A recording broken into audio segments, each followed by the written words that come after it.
You know, God calls different people to ministry in different places. And for whatever reason, we feel like God called us here 25 years ago. And we understand that not everybody keeps up with Ukrainian history. That just happens to be our part of the world. And for quite a few years, Ukraine has been trying to leave the Soviet Union. The Soviet Union doesn't exist anymore, but in many ways it actually still does. And that, in a certain sense, is what this war is all about. Ukraine is trying to leave the Soviet Union, the Russian sphere of influence. And Russia doesn't want Ukraine to do that. And so when we came at the end of the 90s, we wanted to teach the Bible. They invited us to come. We came by invitation. And we've been able to teach in different places. We want to be here. We want to help. Maidan in 2014 was just a huge momentous event when Ukraine took several big steps away from the Soviet Union. And then last year when Russia invaded in a much more big way, we wanted to be here to help. We wanted to help. This is why we came. How many times people walked up us, or people who we hadn't seen in a decade. You're here. It meant so much that they weren't alone.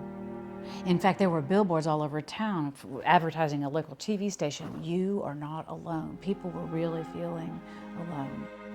And it is fearful to some extent, but we really want to be a part of what is happening here.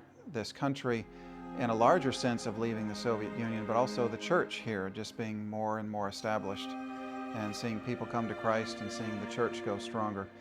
And part of the difficulty of this last year that is still just very hard is a lot of things that we feel like we built have been destroyed and lessened.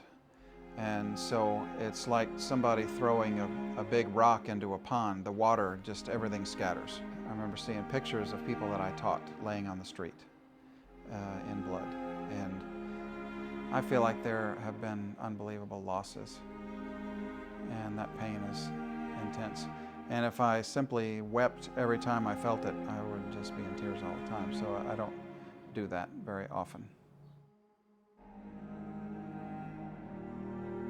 I even say this to my unbelieving friends here. I believe God is doing something really big here in Ukraine.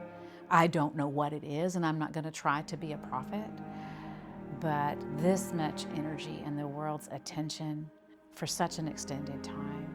And I know the believers are so determined to make use of this moment and to serve and to give and to feed and to help, to love well, and to use this moment to share the love of Christ.